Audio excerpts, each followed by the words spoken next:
Hello friends, welcome to Angel Maths Competition. Friends, आज की video start करेंगे 24 अगस्त RRC group D के क्वेश्चनों को।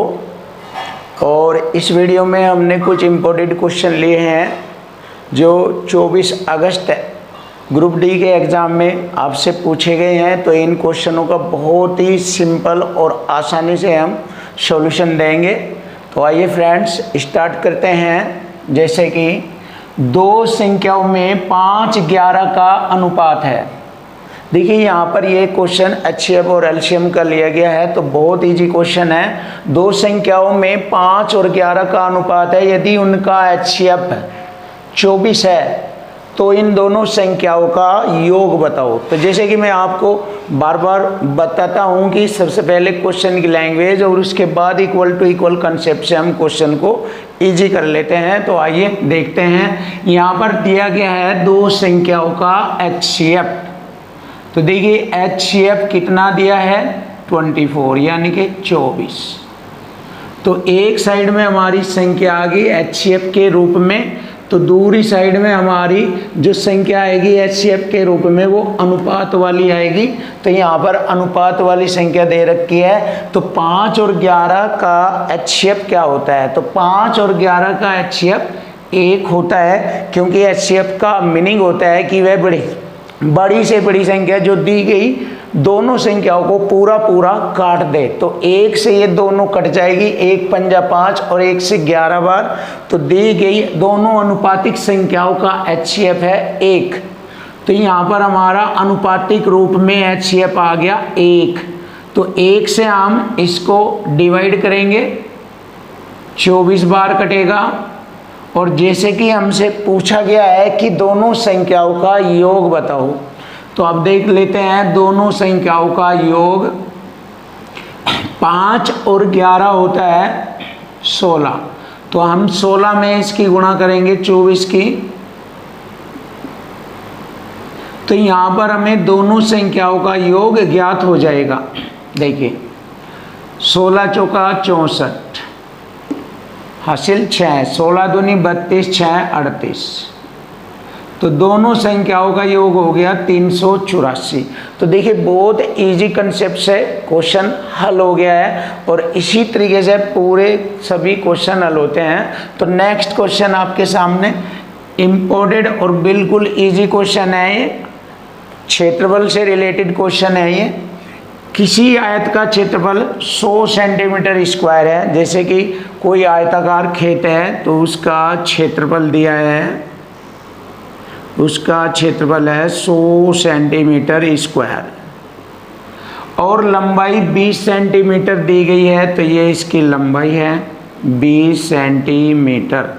तो अब हमें उसकी चौड़ाई की भी आवश्यकता पड़ेगी, क्योंकि पूछा है कि उसके चारों ओर 30 सेंटीमीटर स्क्वायर 30 रुपये प्रति सेंटीमीटर की दर से बाड़ लगाने का खर्चा ज्ञात करें। तो देखिए वही इक्वल टू इक्वल कंसेप्ट। तो दिया गया क्षेत्रफल संख्या के रूप में है 100 और हमारा क्षेत्रफल होता है लंबाई गुणा चौड़ाई। लंबाई हो गई 20 और चौड़ाई हो जाएगी, यहाँ पर पूछी जाएगी लंबाई गुणा चौड़ाई। तो यहाँ से चौड़ाई ज्ञात हो जाएगी 20 पंजे 100। तो चौड़ाई आ गई हमारी 5 सेंटीमीटर। अब जैसे कि हमें आयत की लंबाई और चौड़ाई ज्ञात हो गई है, तो उसके चारों ओर 30 रुपये प्रति सेंटीमीटर की दर से बाड़ लगाने का खर्चा ज्ञात कर रहा है।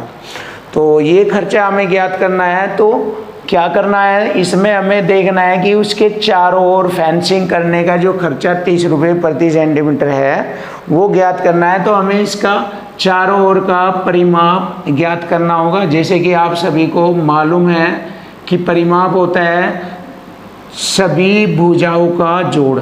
जैसे यहाँ पर इसकी लंबाई 20 है तो ये भी इसकी लंबाई 20, चौड़ाई 5 है तो इधर भी चौड़ाई इसकी 5 होगी। यदि हम सभी भुजाओं को जोड़ेंगे तो यह आयत का परिमाप कहलाता है। तो 20 और 20 40 और 10 ये हो जाएगा 50। तो 50 होगा आयत का परिमाप। और इस परिमाप का खर्चा बोला है उसने 30 रुपये प्रति सेंटीमीटर। तो टोटल परिमाप का खर्चा आ जाएगा 30 की गुणा करेंगे तो 50 गुणा 30 1500 रुपये इसका खर्चा आएगा। और यही हमारे क्वेश्चन का आंसर है 1500 रुपया। अब नेक्स्ट क्वेश्चन देखते हैं, बहुत ही सुपर क्वेश्चन आपके सामने।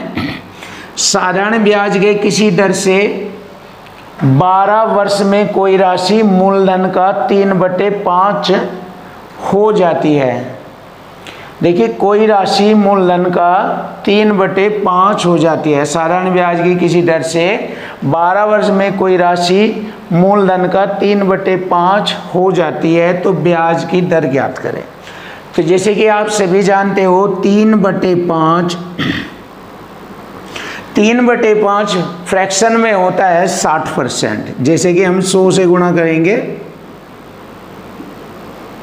परसेंट का चिन्ह तो हमें मालूम हो जाएगा 5 दूनी 10 20 30 60। 60% का ब्याज हो जाता है। कितने वर्ष में हो जाता है? 12 वर्ष में। तो 12 वर्ष में हो जाता है 60% का ब्याज। तो ब्याज पूछी है वार्षिक ब्याज की दर ज्ञात करो।